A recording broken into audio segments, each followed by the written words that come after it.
Friends, आप सभी का स्वागत है आपके YouTube channel typing institute Morena में। डिक्टेशन स्टार्ट होगी 5 सेकंड बाद। स्टार्ट। वर्तमान समय की बड़ी से बड़ी मशीनें व्यवस्था के कारण ही सफलतापूर्वक काम कर रही है। पूर्णविराम। उनकी व्यवस्था के कुछ आधारभूत नियम हैं। पूर्णविराम। उन्हीं के अनुसार वे अपना कार्य कर रही है। पूर्णविराम। यदि उनके नियमों अथवा व्यवस्था में थोड़ी सी कमी की जाए या ढील दे दी जाए तो वे मशीनें काम करना बंद कर दें और सब बेकार ही पड़ी रह जाएं। पूर्णविराम। नियम द्वारा कठिन से कठिन एवं पेचीदा काम भी सरल हो जाता है। पूर्णविराम। आकाश के तारे तथा अन्य ग्रह कितनी व्यवस्था से और नियम पूर्वक अपने अपने मार्ग पर चल रहे हैं। पूर्णविराम। इनमें तनिक सी भी गड़बड़ी नहीं हो पाती। पूर्णविराम। यदि हो जाए तो सारे संसार में प्रलय हो जाए और संसार समाप्त हो जाए। पूर्णविराम। वैज्ञानिक लोग संसार के असंख्य पदार्थों को दूरबीन की सहायता से देखते रहते हैं और आवश्यकता के समय वे उनके बारे में सब कुछ बता देते हैं। पूर्णविराम।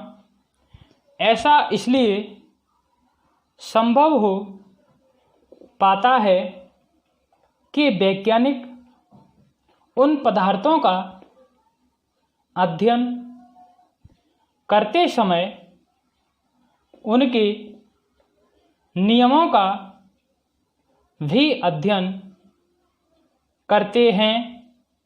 पूर्णविराम। तब ही उनके बारे में कुछ बता देते हैं। पूर्णविराम। हम धर्म अल्पविराम, राजनीति अल्पविराम, व्यापार अल्पविराम, शिक्षा अल्पविराम, यात्रा और सरकार आदि की बातें करते हैं अल्पविराम।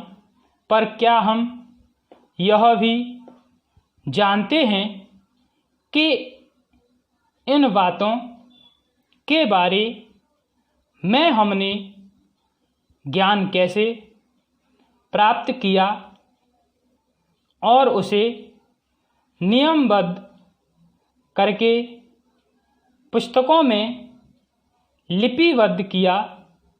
पूर्णविराम। इन सब के लिए नियमानुसार कार्य करना अपेक्षित रहा है। पूर्णविराम। पैरास्टार्ट।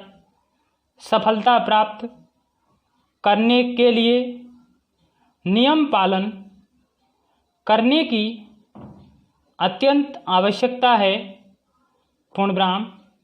नियमों ने ही समाज अल्पविराम, देश अल्पविराम, राष्ट्र एवं संसार के लोगों को एक सूत्र में बांध रखा है अल्पविराम, यद्यपि हमारे विचार अल्पविराम स्वार्थ तथा उद्देश्य भिन्न भिन्न हैं पूर्णविराम।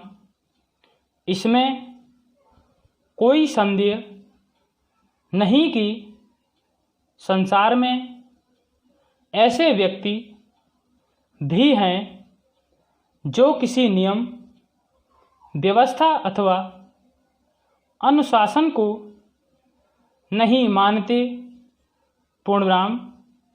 कुछ लोग नियमों के आधार पर समाज को एकता के सूत्र में बांध देते हैं पूर्णविराम।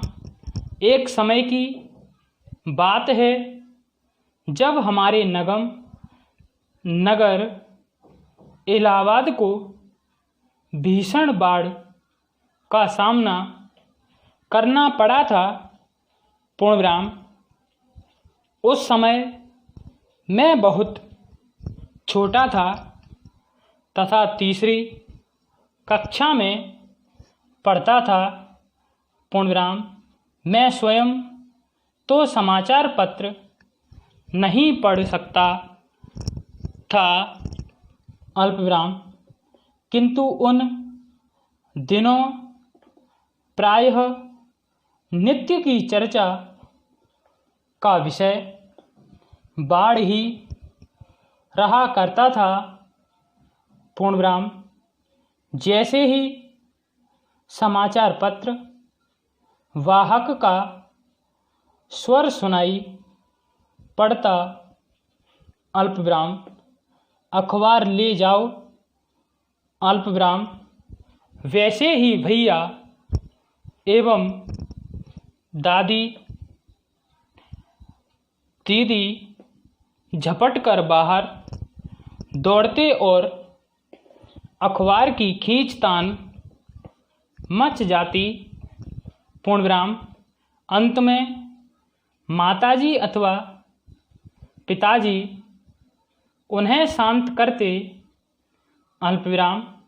फिर हम सब अतीव उत्सुकता से बाढ़ की खबरें सुनने बैठ जाते पूर्णविराम।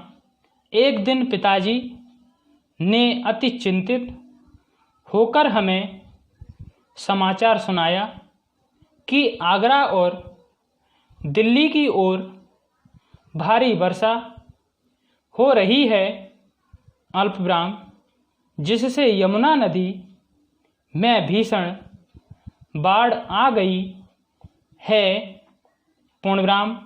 उन दिनों इलाहाबाद में भी वर्षा की झड़ी लगी हुई थी और गंगा में भी बाढ़ आने लगी थी पूर्णविराम। हमारा शहर इलाहाबाद 3 दिशाओं से गंगा और यमुना नदियों से घिरा हुआ था अल्पविराम। इसलिए यह पूरी आशंका थी कि हमें भीषण बाढ़ का प्रकोप सहना पड़े पूर्णविराम। दूसरे दिन ही पिताजी ने हमें समाचार पत्र में छपी खबर सुनाई अल्पविराम। कल तक प्रयाग को भी भीषण बाढ़ का सामना करना पड़ेगा पूर्णविराम। जिधर देखिए अल्पविराम उधर बाढ़ की चर्चा हो रही थी और सभी लोग भयभीत दिखाई दे रहे थे पूर्णविराम। ताज़ा तरीन अपलोड्स की नोटिफिकेशन हासिल करने के लिए हमारे चैनल को सब्सक्राइब करें और साथ में दिए गए घंटी के निशान को दबाना ना भूलें।